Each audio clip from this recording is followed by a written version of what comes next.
He swept the war memorial every morning. No applause, no salary, no name tag. Just one old man and a broom. No one asked why. No one ever helped. Then, one morning, 3 men in uniform were already waiting. They stood at attention, silent. Who were they? Why had they come? And how did one janitor's routine spark a movement of honor? Welcome to True Quiet Stories. Let's find out what really happened in this story. His name was James Holloway, but almost no one knew that. To most people, he was just the old guy with the broom. The man who showed up before dawn, swept the plaza in front of the Lincolnus Square Veterans Memorial, and disappeared before the city fully woke up. He wasn't listed on any payroll. Didn't wear a uniform, didn't park a city vehicle nearby. He simply appeared every morning. Same boots, same jacket, same route. For 6 years. The memorial wasn't particularly large. A granite wall lined with over 900 names, a flagpole, a tower, few benches, a couple of bronze statues. It stood quietly between a row of oak trees and the library. People passed it every day. Few stopped. Fewer still remembered who it was for, except for James. To him, those names weren't symbols. They were stories. He had served with 37 of them. Some he had shared coffee with in a jungle clearing. Others he had seen carried onto choppers in silence. The wall was more than stone. It was a roll call of ghosts. He never explained himself, never gave interviews, never asked for help. He just showed up. Arrived at 4:50 a.m., broom in hand, moving. Slowly, deliberately. First, he swept the walkways, then cleared leaves from under the benches. Then he walked the length of the memorial wall, in cloth in hand, wiping each section of stone with gentle, practiced motions. Sometimes he'd pause at a name, place his fingers lightly on the etching, close his eyes. No one knew what he was remembering. But it was clear he hadn't forgotten. By the time joggers arrived, James was usually gone. The broom leaned against the back wall. The ground was spotless. The names glistened in the morning sun. A few city workers asked about him. Is he supposed to be here? Do we pay that guy? The Parks Department didn't have him on file. Neither did Public Works. After a while, they stopped asking, because things looked better when he was there, and it cost no one a thing. James didn't need recognition. He needed rhythm. After his wife died, he tried volunteering at the VA, but the noise bothered him. The stories were too raw. The ones he told made people uncomfortable, so he found something else, something quiet, physical, meaningful. He brought his broom the next day, and the next, and the next. He never spoke while working, didn't wear headphones, didn't hum. He let the silence do its job. The broom's bristles against stone, the scrape of leaves across concrete, the rustle of the flag as it rose behind him. These were his sounds. This was his choir. Most people didn't notice. They walked by, rushed to work, held coffees, glanced at phones. Even those who did see him mostly looked away. Just an old man, probably retired, probably lonely, probably harmless. And they weren't wrong, but they weren't right either. One morning, a woman walking. Her dog stopped and watched James as he knelt by the wall. She stood quietly for a minute, then said, "You don't have to do this, you know." James didn't turn around. "I know," he said softly. "That's why I do it." Occasionally, people left things at the memorial. A wreath, a medal, a photo in a plastic sleeve. James never touched them, never rearranged them, just swept around them, careful not to move even a single flower. Respect wasn't about ceremony. It was about detail. And James noticed everything. There were hard days. His back ached in the cold. His knees stiffened. His hands trembled sometimes as he worked the cloth across the names. One winter, during a snowstorm, he fell and lay for nearly an hour before a patrol car stopped to check on him. He refused medical help, got up slowly, finished the job. The next day he came earlier to avoid being noticed. 6 years, no fanfare, no skipped days. Then came the morning that changed everything. It was a Wednesday, late autumn. Leaves blanketed the ground in gold. And Rust? James arrived early, as always, and froze mid-step. 3 men stood at the wall, full uniform. Polished boots, covers off, hands clasped behind their backs. They weren't speaking, weren't moving, just standing, watching the names. James stayed back for a moment. Something about the posture, the presence, the way they acknowledged the wall like it was alive. He felt like an intruder. Then one of them turned. "Mr. Holloway." James blinked. "Yes?" The man stepped forward. A Marine, maybe early 30s. Sharp jawline, clean-shaven, eyes steady. "My name is Staff Sergeant Coleman. My father served with you. Said you'd still be here."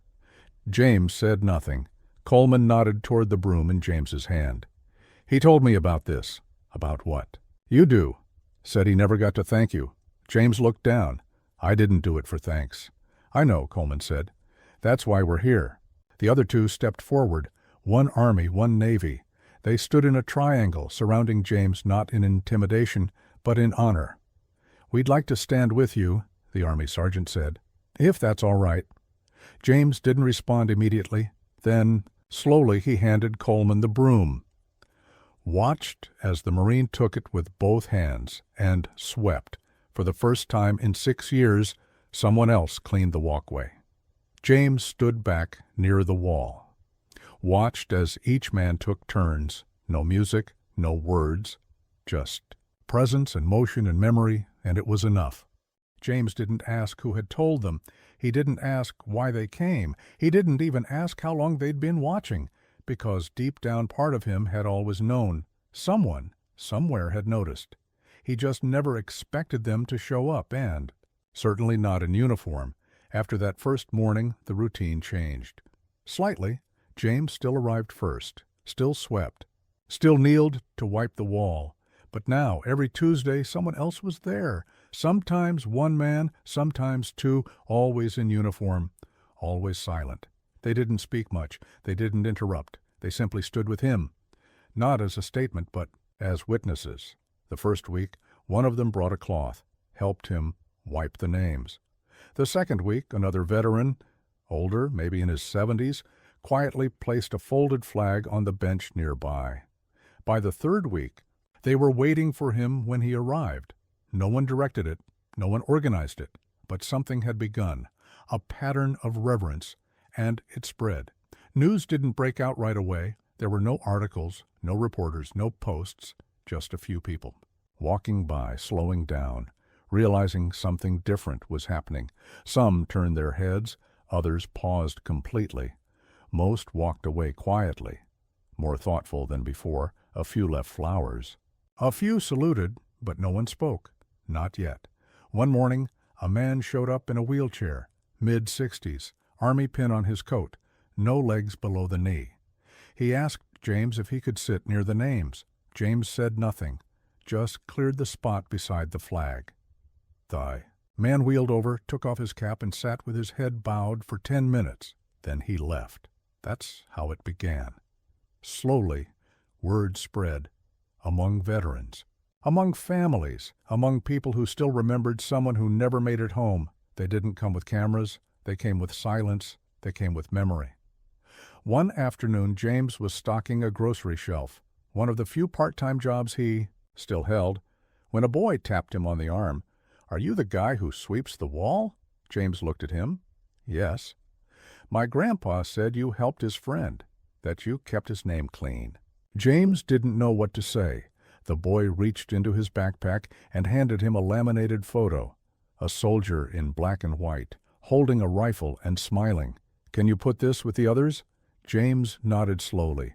The boy smiled, then ran to catch up with his mom. That night, James placed the photo on the wall, not taped, not pinned, just leaned it gently against the granite, beneath the etched name of the man in the picture.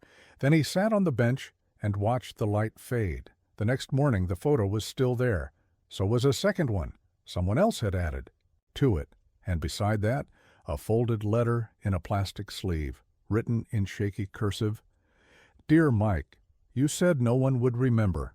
You were wrong. Pete." By the end of that week, The memorial had shifted, not physically, not officially, but it felt different, more alive, more like a place in use, not just in memory, more like a conversation between generations. A woman began bringing coffee on Thursdays. She never said a word, just left a paper cup on the bench with a note. For the one who sweeps. Some mornings it was still warm, others cold. But James always nodded toward it, always touched the rim, always drank it after finishing. He never found out who she was. He didn't need to. Soon a man from the city showed up, clipboard in hand, orange vest, curious expression. "You work here?" he asked. "No," James replied. "You've been seen on camera for months. People are asking. I'm not hurting anything." "No," the man said. "You're not." He looked down, at the wall, then up at the flag, then walked away. A week later, the city installed a small sign beside the entrance path. This space is maintained in part by volunteer caretakers. No name, no logo, just acknowledgement, just enough.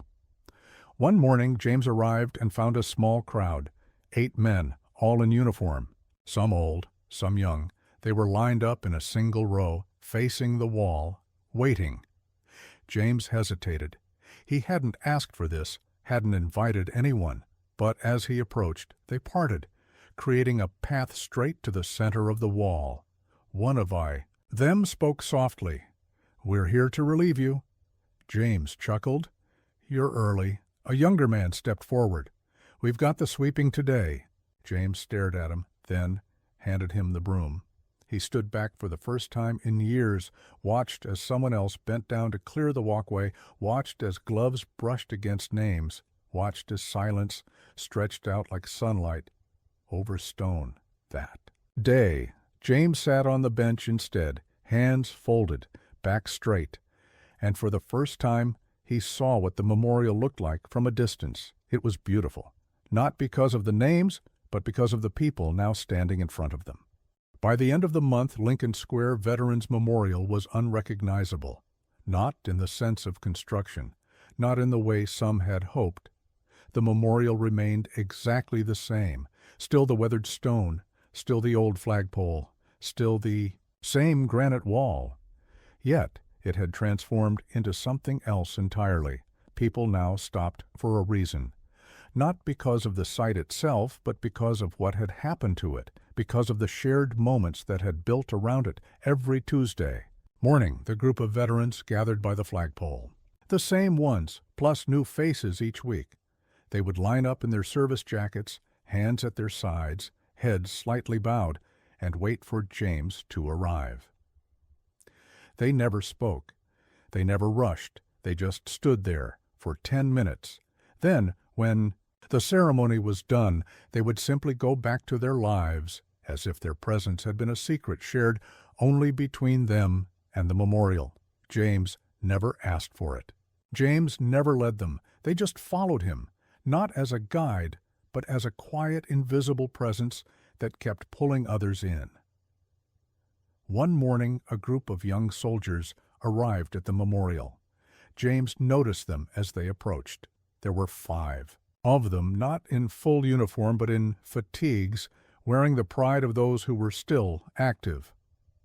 They walked past him silently, and when they reached the wall, they didn't just stand there.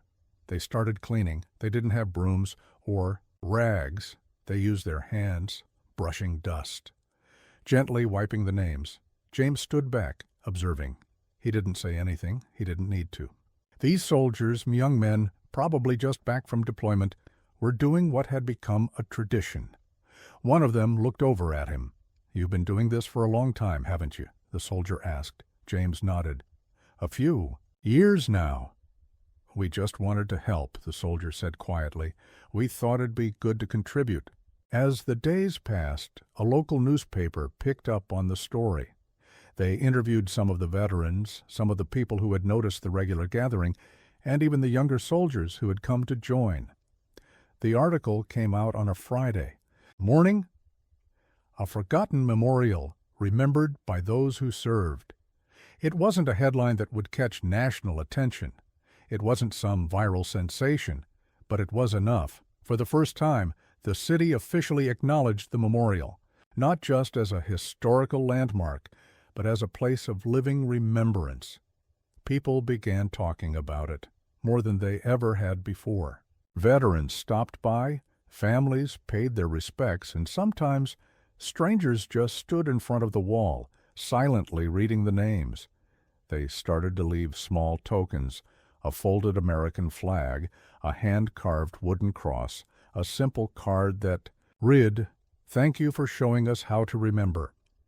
The memorial began to transform in a more symbolic way. Some people came just to look. Some came to speak with the men in uniform, the older veterans who knew too well the weight of war. Some just came to sit quietly on the bench, hands in their laps, staring at the names they never knew.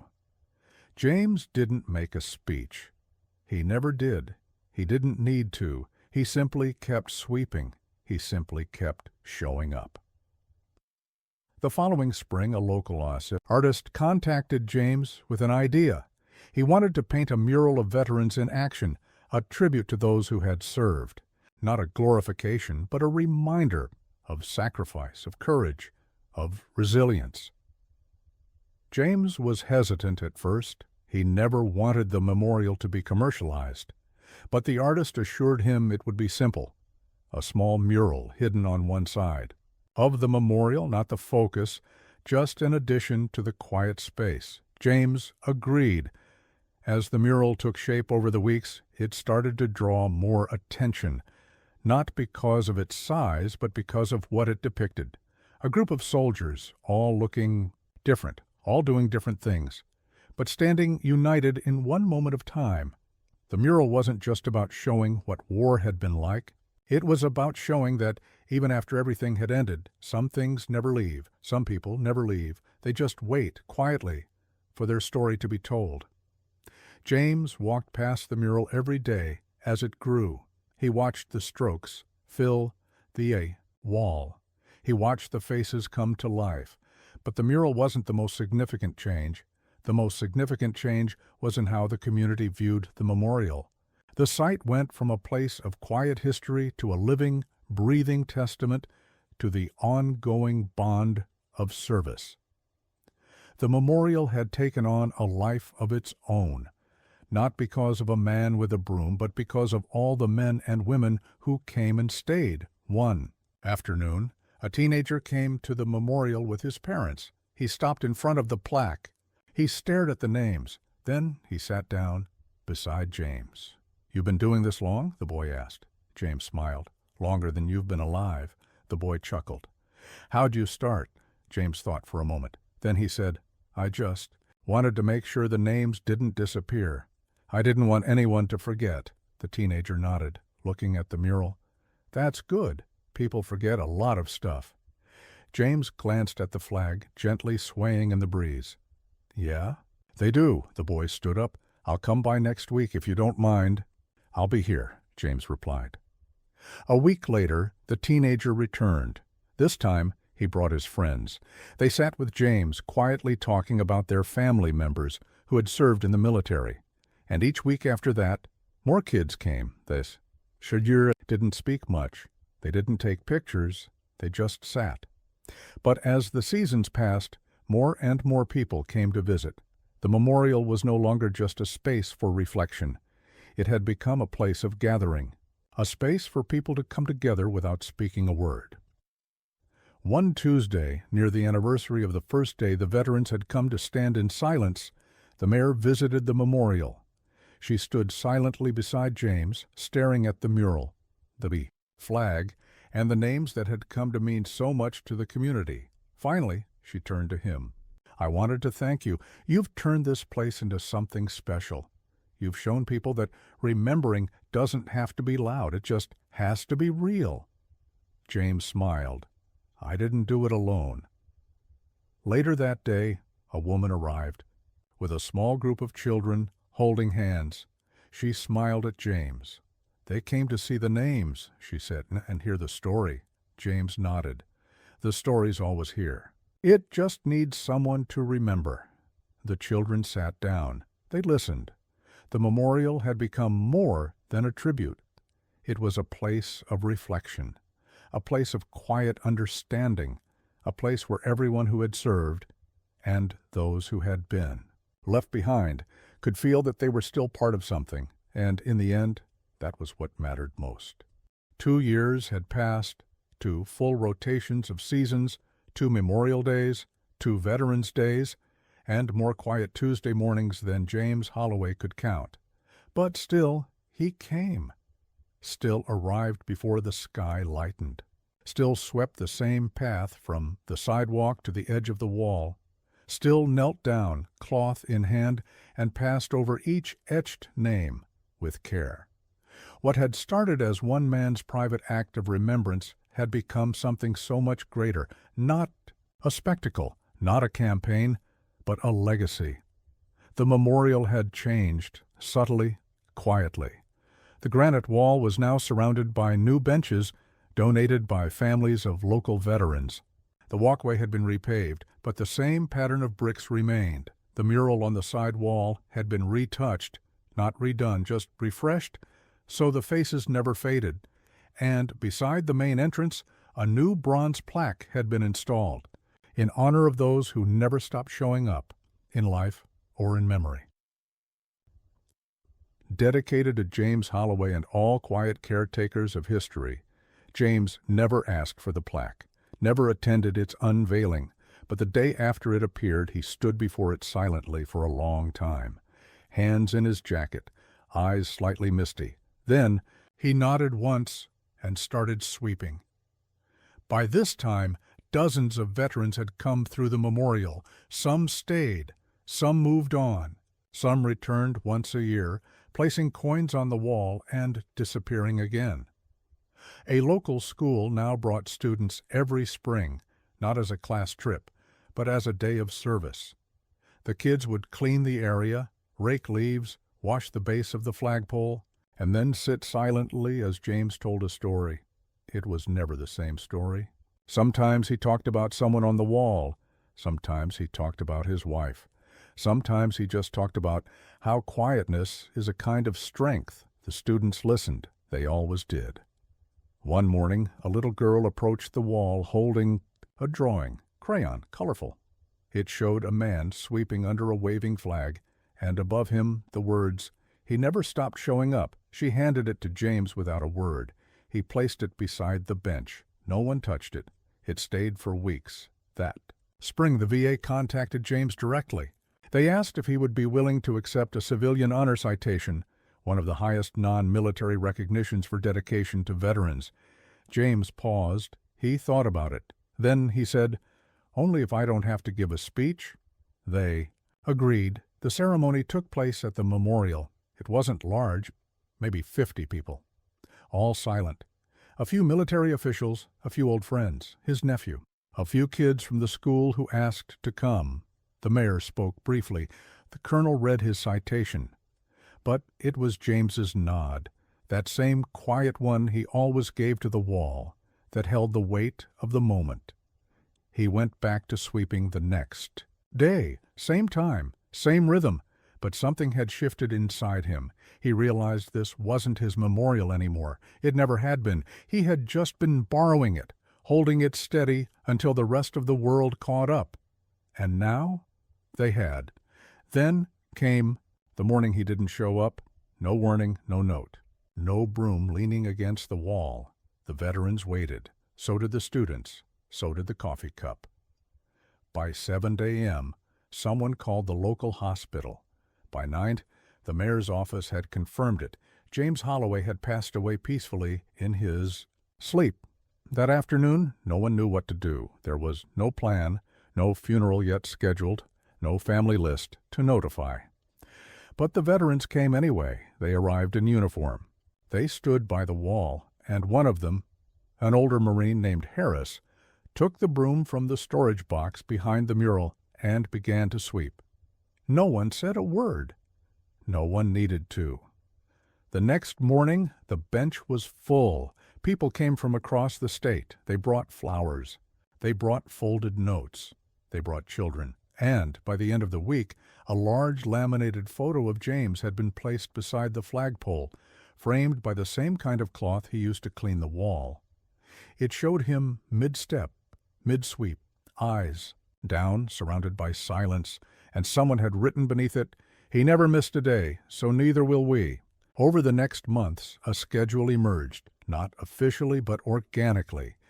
Each Tuesday, a different veteran took James's place, sweeping, cleaning, maintaining. On Thursdays, students still came. On Saturdays, an elderly woman began bringing her portable radio and playing slow jazz beside the bench, just loud enough for the names to hear. And on the anniversary of James's first day sweeping, the city lowered the flag to half-mast. No ceremony, no speech, just silence and presence. Years later, the memorial remained. The broom was still there, now bronze, permanently mounted beside the plaque. The wall had been resealed, the path widened, and the bench still warm, because people still came, still sat, still remembered. A young man stood at the memorial one morning, holding a folded paper in his hand. He had never met James, only heard the story from his grandfather. He placed the note at the wall and whispered, "Thanks for keeping the place warm." Then he walked away, and in that moment a breeze moved through the plaza, the flag lifted, and the sun fell across the names. No applause, no anthem. Just quiet, just memory, just what James would have wanted. If this story moved you, subscribe to the channel, like the video, and share in the comments a story that deserves to be heard. And don't forget to turn on the notification bell so we post powerful new stories here every single day. Because in a world full of noise, quiet actions still speak the loudest.